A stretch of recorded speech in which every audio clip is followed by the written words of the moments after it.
Jack, Jack, hit the road, Jack, and don't you come back no more, no more, no more, no more. With the road, Jack, don't you come back no more. What you say? Hit the road, Jack, don't you come back no more, no more, no more, no more. With the road, Jack. Hey everyone, Nick is back. Yay. Well, he kidnaps the prophet Donatello, uses him to figure out how to go get Satan out of the big empty. It involves Jack. Of course it does. Sam and Dean beat up on him for a while. Then he beats up on Sam for a while. Sam's history of head injuries finally catches up to him.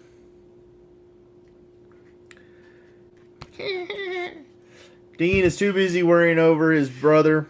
So Jack is the one that has to appear and kill steal him. And there was much rejoicing because hopefully we're done with this plot line. Meanwhile, Castiel and Mrs. Dean, they go antiquing. It may have actually been the most entertaining part of the episode. Grading on the curve. Dad, dad, dad, dad, dad, dad, dad. So, we started this episode with Donatello going around his kitchen singing while he prepares his meal. Not a bad opening, but part of me just keeps wondering, isn't music definitely a sign of having a soul? That seems like that would be a key factor in having a soul, whether you can invent or carry a tune or something. On the one hand, I understand why the show may want to keep the details of souls vague and unexplained, but on the other hand, sometimes it seems like they don't even remember their own details. And yay, Nick is back.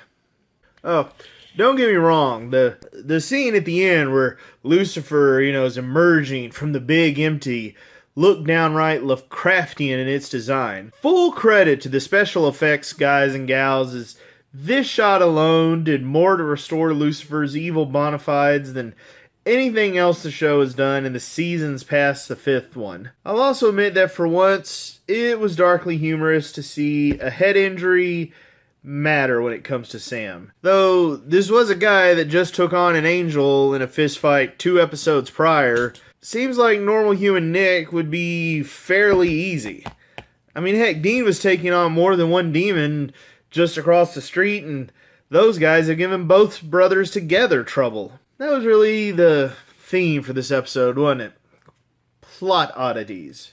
Consider, Castiel was able to annoy Mr. Goo to the point that he was brought back to life, but Lucifer has to have Nick perform this ritual? Really? He can't be more annoying than Nick? Does it really make much sense for Angel Grace to power boost a prophet? Then again, I've kind of come to accept that complaining about Angel Cannon is like complaining about the tide. Wasn't it real convenient for Nick that all the other hunters had just recently been wiped out?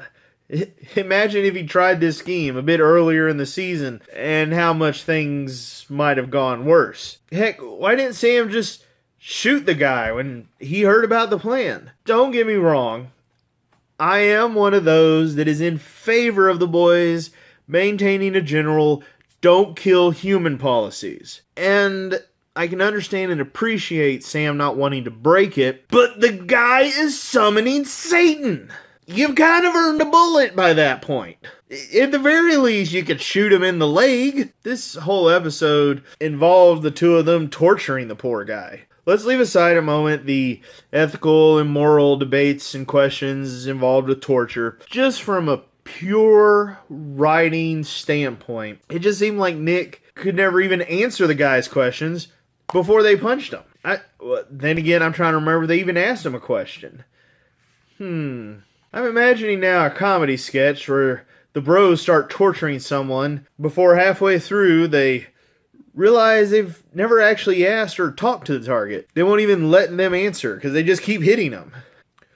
Really, the best parts of this episode are the ones involving Castiel and Mrs. Dean. Yeah, I'm using Charlie because I need more... Oh, wait.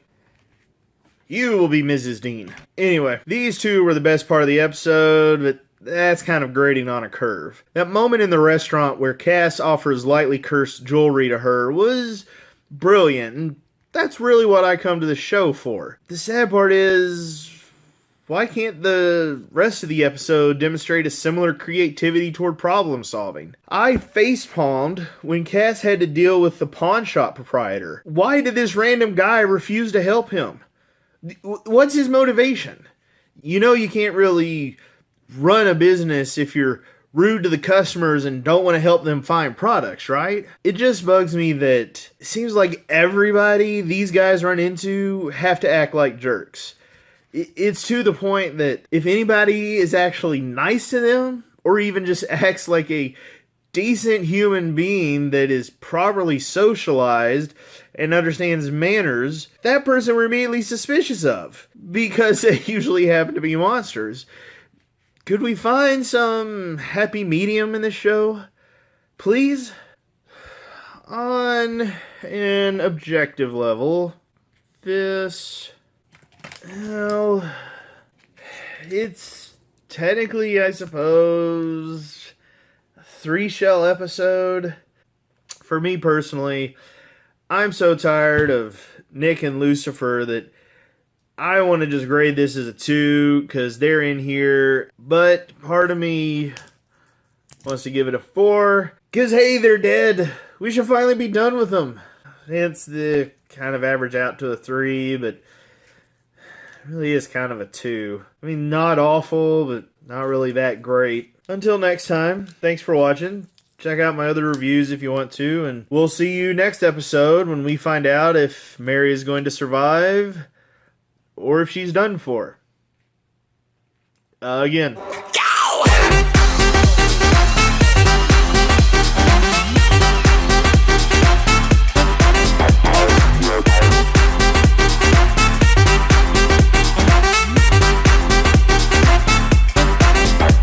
No more, no more, no more, no more.